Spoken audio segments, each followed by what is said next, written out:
সাধারণত আমরা জানি লোন বা ঋণ মানেই বিপদ, কিন্তু আপনি কি জানেন বিশ্বের বড় বড় ধনীরা আরও ধনী হওয়ার জন্য ব্যাংক থেকে লোন নেয়। আজ আমরা আলোচনা করব কিভাবে লোন আপনাকে গরিব করার বদলে আরও ধনী করতে পারবে এবং গুড ডেটস এবং ব্যাড ডেটস অর্থাৎ ভালো ঋণ এবং মন্দ ঋণের পার্থক্য সম্পর্কে আমরা একটি বিশদ আলোচনা করব। সো আজকের আলোচনাটা হতে পারে আপনার জন্য তথ্যবহুল, অ্যানালাইটিক্যাল এবং গুরুত্বপূর্ণ, যা আপনার ভবিষ্যতের অনেক সিদ্ধান্ত গ্রহণকে প্রভাবিত করতে পারে। আসসালামু আলাইকুম, বিজনেস অ্যান্ড মার্কেটিং ডোরের পক্ষ থেকে আপনাদেরকে শুভেচ্ছা এবং অভিনন্দন জানাচ্ছি। আমি মোহাম্মদ হাবিব রাজীব। আমরা আমাদের চ্যানেলে marketing, online marketing, digital marketing, e commerce, e business, online অর্থ উপার্জনের পদ্ধতি, ছাত্র এবং নারীদের অনলাইন অর্থ উপার্জনের পদ্ধতি, বিনিয়োগ সংক্রান্ত বিষয়, নতুন উদ্যোক্তাদের বিনিয়োগ সংক্রান্ত বিষয় নিয়ে আমরা আলোচনা করে থাকি। সো আমাদের চ্যানেলটি হতে পারে আপনার অনেক না জানা প্রশ্নের উত্তর, অনেক নতুন তথ্যের সমাহার, যা আপনার জ্ঞানকে ডেফিনেটলি নতুন মাত্রায় সমৃদ্ধি করতে সহযোগিতা করবে। প্রথমেই আমরা আলোচনা করব ধনী বা ধনাঢ্য ব্যক্তিরা কেন লোন নেয় বা লোন নেওয়াকে তারা কেন বেশি পছন্দ করে। ধনীরা লোন নেয় কোনো বিলাসিতা করার জন্য নয়, বরঞ্চ ধনাঢ্য ব্যক্তিরা লোন নেয় সম্পদ কেনার জন্য।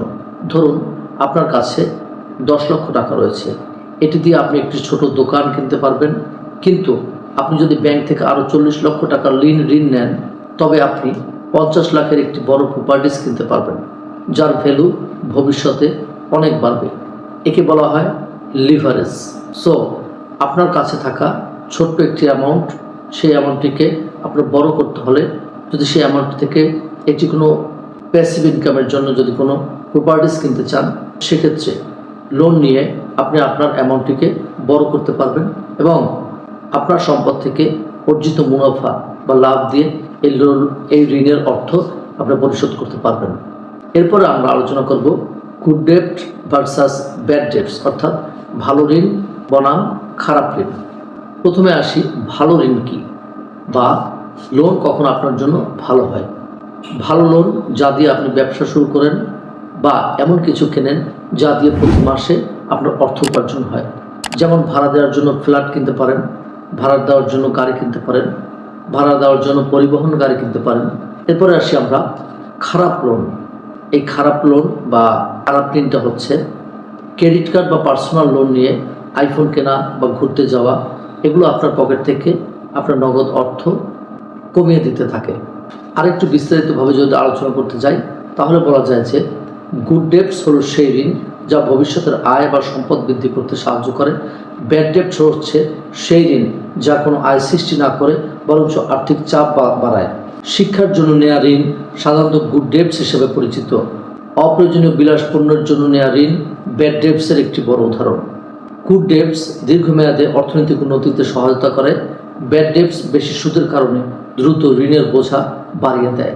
ব্যবসা সম্প্রসারণের জন্য নেওয়া ঋণ অনেক সময় গুড ডেটস হিসেবে গণ্য করা হয়। ক্রেডিট কার্ডের অতিরিক্ত অপ্রয়োজনীয় ব্যবহার ব্যাড ডেটস হিসাবে গণ্য করা হয়। গুড ডেটস পরিকল্পিত ও হিসাব করে নেওয়া হয়। সঠিক আর্থিক জ্ঞান থাকলে গুড ডেটস এবং ব্যাড ডেটসের পার্থক্য সহজেই আমরা বুঝতে পারি। অনেক দেশে ব্যবসায়িক ক্ষেত্রে লোনের উপর ট্যাক্স রিবেট পাওয়া যায়, অর্থাৎ আপনি যদি ব্যাংক থেকে ঋণ গ্রহণ করেন, সেক্ষেত্রে অনেক দেশের সরকার সেই ব্যবসায়িক ঋণের উপর আপনার সুদ কিছুটা মৌকুফ করে দিতে পারে অথবা কর কিছুটা মৌকুফ করে দিতে পারে। এটি আপনার খরচ কমাতে সহযোগিতা করে। মুদ্রাস্ফীতি বা ইনফ্লেশন। আমরা জানি মুদ্রাস্ফীতির সময় বা যখন একটি দেশে মুদ্রাস্ফীতি ঘটে, তখন সেই দেশের টাকার মান কমে যায় এবং পণ্যের দাম দ্রুত বেড়ে যায়। আজ আপনি যে লোন নিচ্ছেন, 10 বছর পর সেই টাকার মান বর্তমানের চেয়েও কম থাকবে, কিন্তু আপনার কেনার সম্পত্তির দাম অনেক গুণ বৃদ্ধি পাবে, প্রতিদিন বৃদ্ধি পাবে, বছরে বৃদ্ধি পাবে। সো এক্ষেত্রেও লোন নিয়ে যদি আপনি কোনো প্রপার্টিস তৈরি করার চেষ্টা করেন, প্রপার্টিস গড়ার চেষ্টা করেন, সেক্ষেত্রে ইনফ্লেশন বা মুদ্রাস্ফীতির সময়ে আপনার নেওয়া ঋণের চেয়ে আপনার সম্পদের দাম অনেক গুণ বেশি থাকবে।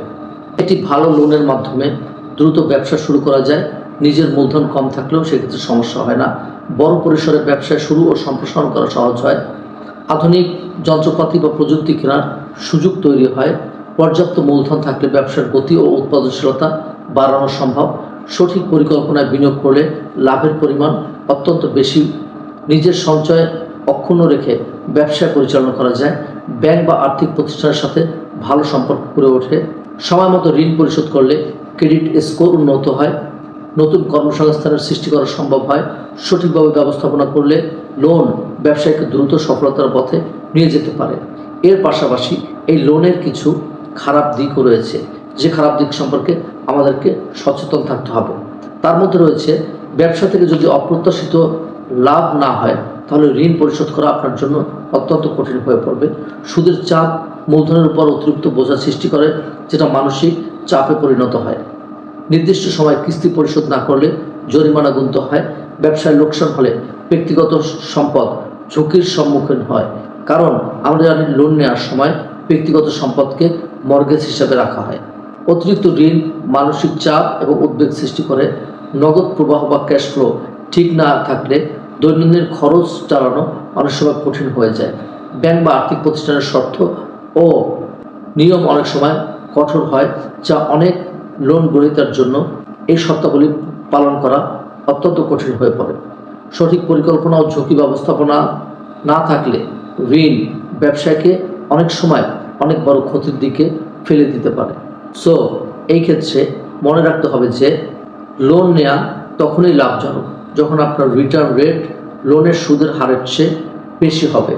কোনো নিশ্চিত আয় ছাড়া লোন নেওয়া আপনাকে ঋণের জালে আটকে দিতে পারে।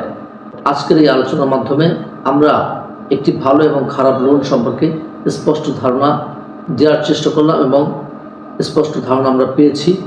সো অনেক সময় এই লোন আমার ব্যবসায়কে সম্প্রসারিত করতে পারে, বড় করতে পারে, আবার অনেক সময় এই লোনের চাপ আমার মানসিক উদ্বেগ, বিভিন্ন ব্যবসার ঝুঁকি তৈরিতে ভূমিকা রাখে।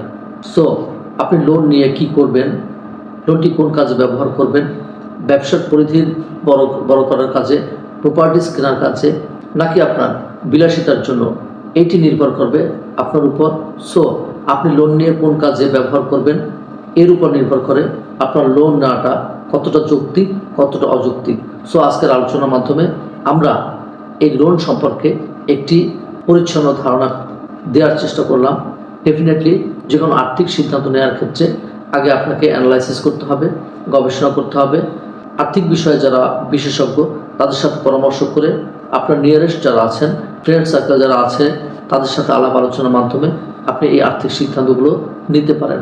আমরা যে তথ্যগুলো আপনাকে দিয়েছি, ডেফিনেটলি এই তথ্যগুলো আমাদের স্টাডি, অ্যানালাইসিস এবং বিভিন্ন মাধ্যম থেকে বিভিন্ন তথ্য সংগ্রহের মাধ্যমে আমরা তথ্যগুলো দিয়েছি। সো ব্যবসা যেহেতু আপনার, লোন যেহেতু আপনি নেবেন, সিদ্ধান্ত আপনাকে গ্রহণ করতে হবে। আমরা শুধুমাত্র তথ্য দিয়ে সহযোগিতা করতে পারবো। সো আপনি কি মনে করেন যে লোন নিয়ে ব্যবসা করা সঠিক একটি সিদ্ধান্ত? এই ব্যাপারে আপনার মন্তব্য কমেন্ট বক্সে জানাতে পারেন। আমাদের ভিডিওটি যদি ভালো লাগে ডেফিনেটলি আপনার প্রিয়জন এবং কাছের মানুষের কাছে ভিডিওটি শেয়ার করতে পারেন। বিজনেস আর মার্কেটিংয়ের প্রতিটি আপডেট ভিডিও পেতে এখনই এই চ্যানেলটির সাথে সংযুক্ত হতে পারেন, করতে পারেন সাবস্ক্রাইব এখনই। এই ধরনের বিনিয়োগ সংক্রান্ত ব্যাংক, বিনিয়োগ, loan, marketing, online marketing, e commerce, e business, আধুনিক মার্কেটিংয়ের যত আধুনিক কনসেপ্ট রয়েছে এই বিষয় সম্পর্কে জানতে আমাদের চ্যানেলটি হতে পারে আপনার বন্ধুর মতো।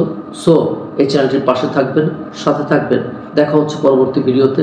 সে পর্যন্ত সকলের মঙ্গল কামনায়। আসসালামু আলাইকুম।